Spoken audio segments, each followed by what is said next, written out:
आज के इस प्रेस वार्ता में हमारे सहयोगी पूर्व केंद्रीय मंत्री एवं पूर्व सांसद श्री सुदर्शन भगत जी, श्री पाठक जी, श्री महतो जी, श्री बराइक जी और उपस्थित सभी हमारे पत्रकार बहनों और भाइयों, मैं सर्वप्रथम आप सबका इस प्रेस वार्ता में हार्दिक स्वागत करता हूं, हार्दिक अभिनंदन करता हूं। आज का प्रेस वार्ता एक जो झारखंड का ज्वलंत मुद्दा है, उस ज्वलंत मुद्दे पर हमारा जनजाति समाज, आदिवासी समाज 2019 से ही, जब हमारे अबुआ राज्य में इस राज्य का मुख्यमंत्री एक आदिवासी हुआ, तो जो पेशा कानून है जो 1996 में भारत सरकार ने लागू की और करीब करीब सभी राज्यों में पेशा नियमावली प्रारूप बनकर उन राज्यों में ग्राम स्वशासन का अधिकार, ग्राम सभा को, और हमारी झारखंड में जो स्वशासन, जिसके लिए धरती आबा भगवान बिरसा मुंडा जी ने अपनी संस्कृति और देश की आजादी के लिए, जो हमारे गरीब आदिवासी पूर्वज, चाहे भगवान बिरसा मुंडा हो, सिद्धू कान्हू हो, कोटो हो, वीर बुधु भगत हो, फूलो जानो हो, तिलका माझी हो, अनगिनत लोग ने खून बहाया। खासकर भगवान बिरसा मुंडा का एक सपना था, अबुआ राज होगा, अपना स्वशासन। और जो झारखंड में प्राचीन काल से रूढ़िवादी व्यवस्था, जो मानकी मुंडा, जो ग्राम प्रधान की जो व्यवस्था, वो व्यवस्था लागू हुई। तो आज झारखंड पूछता है, पेशा कानून कब लागू? आज झारखंड की जनजाति समाज, आदिवासी समाज सरकार से पूछता है कि कब हमको स्वशासन का अधिकार मिलेगा। 5.5 वर्ष पार्ट 1 और पार्ट 2 को मिलाकर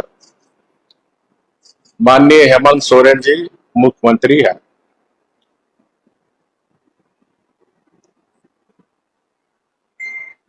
क्या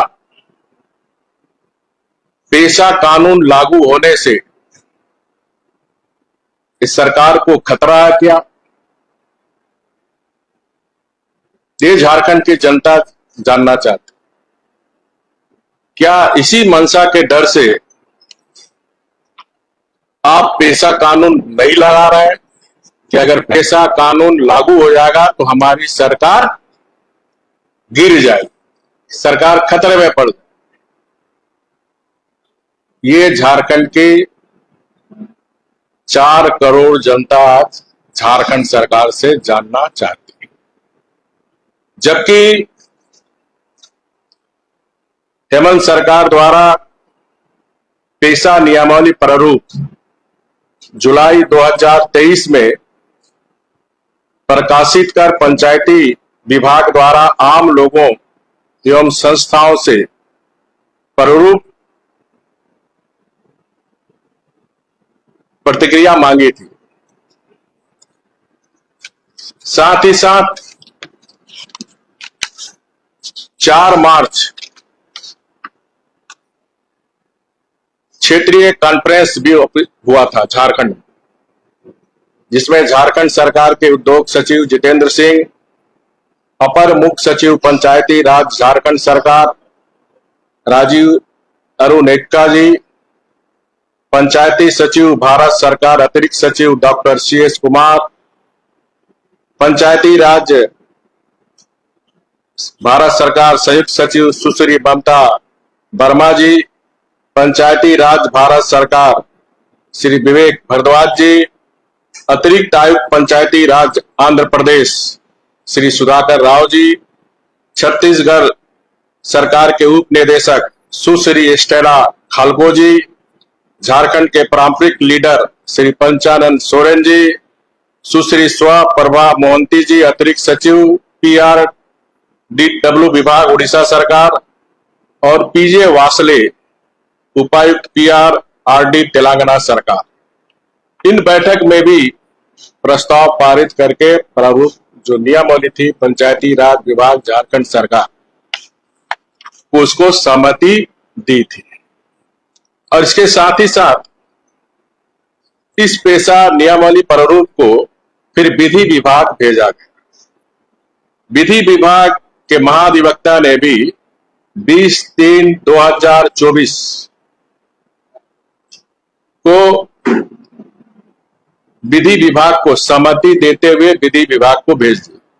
विधि विभाग ने भी 22/3/2024 को पेशा नियमावली प्रारूप पर अपनी सहमति दी और कहा कि यह नियमावली माननीय सुप्रीम कोर्ट तथा हाई कोर्ट के न्यायिक आदेश के अनुरूप बनाया गया।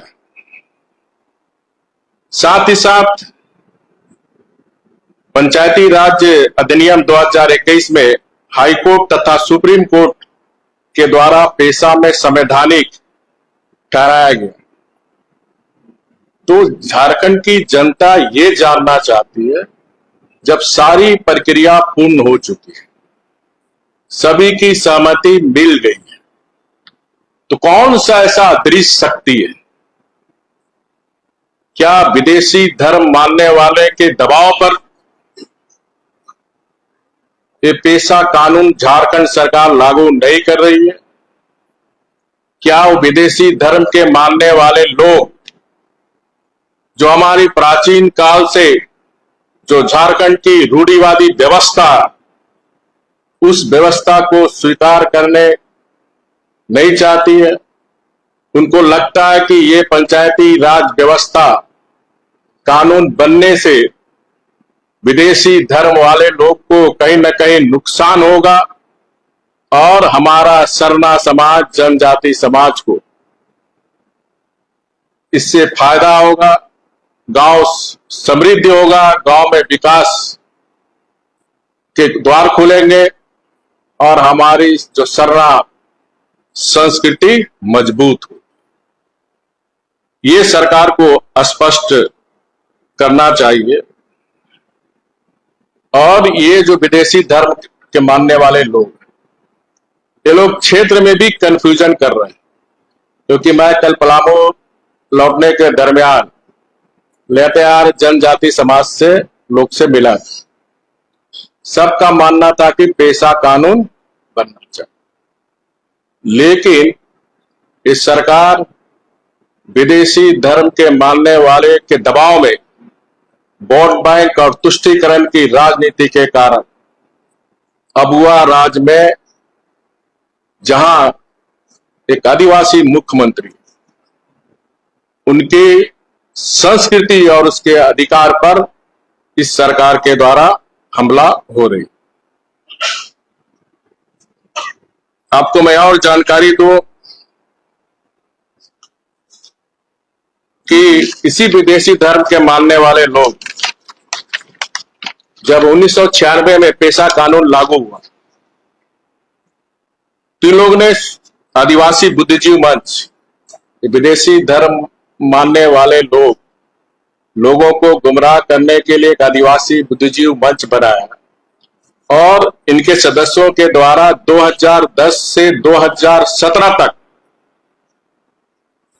इस जो 1996 में जो भुरिया कमेटी के अनुशंसा पर जो पेशा कानून को चुनौती दी थी, धारा 0 के आलोक में झारखंड में 5वीं अनुसूची के बजाय 6ठी अनुसूची धारा लागू होनी। ये जो विदेशी धर्म के मानने वाले लोग हैं, ये नहीं चाहता 5वीं अनुसूची के तहत जो हमारा शेड्यूल 13 जिला 112 प्रखंड है, उस पे स्वशासन या जो रूढ़िवादी परंपरा और लागू ना हो, 6ठी अनुसूची हो। लेकिन सुप्रीम कोर्ट ने फैसला दिया झारखंड में 25वीं अनुसूची में ही प्रावधान लागू करने का प्रावधान, जजमेंट सुप्रीम कोर्ट का 2017। क्योंकि पारंपरिक अनुसूचित क्षेत्र में पारंपरिक ग्राम सभा तथा ग्राम प्रधान मानकी मुंडा जो व्यवस्था है उनका वो नियम रहेगा, जहां ग्राम सभा सदस्य ग्राम प्रधान निर्वाचित या नियमित नहीं हो, नामित नहीं हो। ये जो पारंपरिक जो हमारी व्यवस्था चली आ रही थी वही व्यवस्था इस पे लागू है। जो परंपरा और जो हमारी रूढ़िवादी नीतियों के तहत वो चुने जाए। 6वीं अनुसूची में जबकि स्वायत्ता जिला परिषद ऑटोनमस आपका डिस्ट्रिक्ट काउंसिल तथा रीजनल काउंसिल का प्रावधान, 6ठी अनुसूची में ऑटोनमस डिस्ट्रिक्ट काउंसिल तथा रीजनल काउंसिल का प्रावधान, जिसमें सभी सदस्य निर्वाचन तथा नामांकन की प्रक्रिया से चुने। स्पष्ट समझ गए?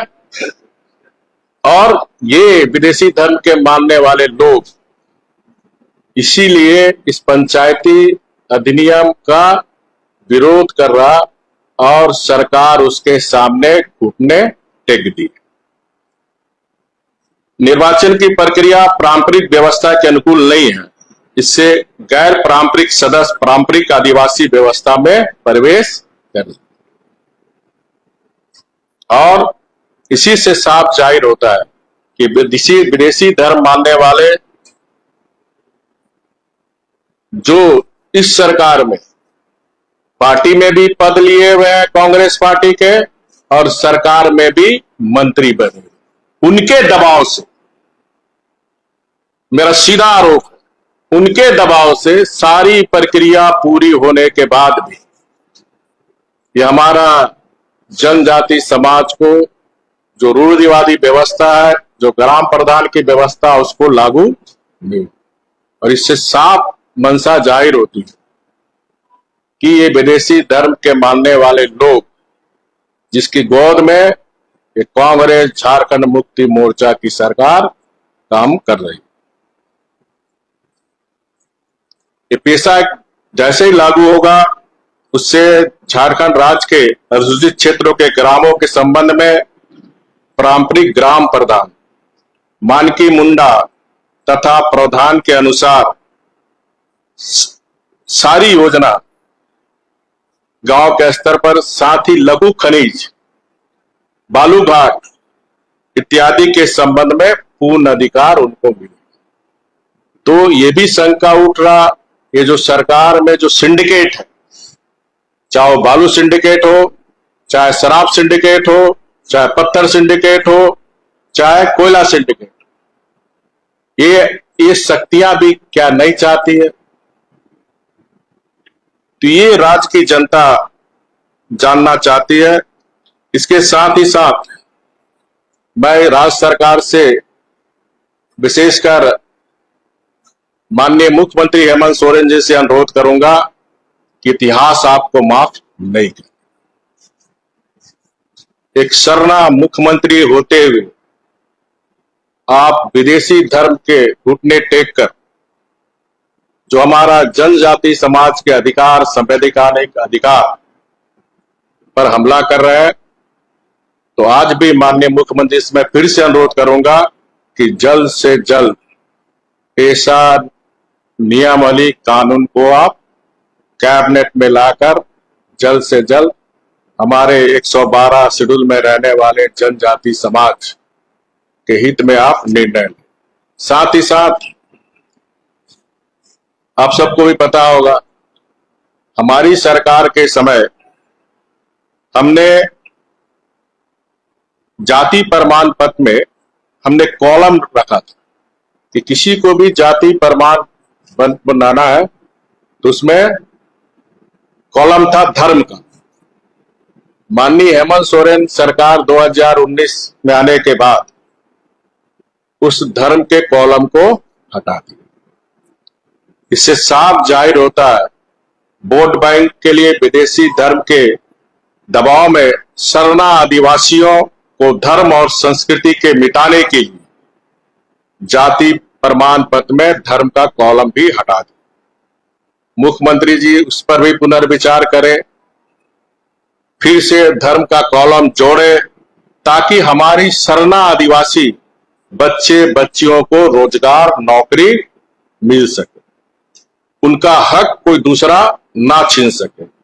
धर्म संस्कृति भी हमारी झारखंड की बची रहे, जिसके लिए हमारे गरीब आदिवासी पूर्वज ने हुल गुलान और हुल क्रांति के द्वारा अंग्रेजों से लड़कर अपनी संस्कृति को बचाने का काम किया। मुझे इतना ही कहना था। आपका कोई प्रश्न है तो आप पूछ सकते हो। करने जा रहे हैं, फिर से पब्लिक डोमेन पे रखा और चर्चा होनी बाकी है। हम ऐसा कोई कदम नहीं उठाना चाहते। 5.5 वर्ष हो गए एक बार पब्लिक डोमेन में लाकर आपने उसको आपके सरकारी विधि विभाग, भारत सरकार के अधिकारी, झारखंड के सरकार के अधिकारी पब्लिक डोमेन पर रांची में ही चर्चा कर चुके। आपके पंचायती राज विभाग ने ही पब्लिक डोमेन में लाकर प्रारूप बनाया, जिसको झारखंड सरकार के विधि विभाग ने मान्यता दे दी। तो ये जो आप बता रहे हैं पांडे जी, यही मेरा प्रश्न है। पेशा कानून लागू होने से क्या हेमंत सरकार को खतरा है? और इसीलिए 5.5 साल हो गए इसी तरह का बहाना बनाकर इसको टालने का काम कर रहे हैं, और हमारा आदिवासी समाज का हक और अधिकार को ये हेमंत सोरेन वोट बैंक के कारण विदेशी धर्म के प्रभाव में आकर हमारे जनजाति समाज को उसका हक नहीं दे रहा है। जोर से बोलिए।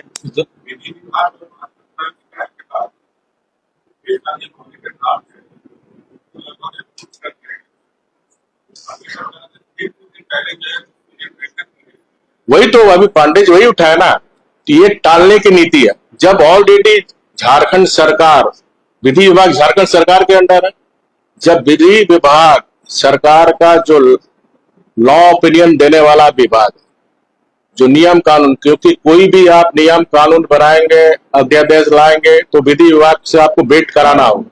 जब वो अप्रूवल दे दिया तो फिर क्या उसका औचित्य है? तो इससे साफ जाहिर होता है कि आप पेशा कानून लागू नहीं करना चाहते हैं। विदेशी धर्म के मानने वाले के दबाव में इनको डर है कहीं हमारी सरकार ही खतरे में ना पड़े। और जिस गांव में ग्राम प्रधान दूसरा धर्म अपना लिए, उस पर क्या होना चाहिए? फिर यही स्पष्ट है, स्वशासन, मैंने स्पष्ट कहा पहले ही कि ये जो निर्वाचन की प्रक्रिया होगी, जो परंपरा और रूढ़िवादी नीति के तहत होगा, तो जो हमारा रूढ़िवादी परंपरा प्राचीन काल से चली आ रही, यही तो विदेशी धर्म वाले को डर है कि हम छट जाएंगे, इनको लाभ मिल जाएगा शरणा आदिवासी को, उनका जीवन स्तर ऊंचा उठ जाएगा, तो फिर धर्मांतर का धंधा चलेगा कैसे? प्रश्न तो यही है।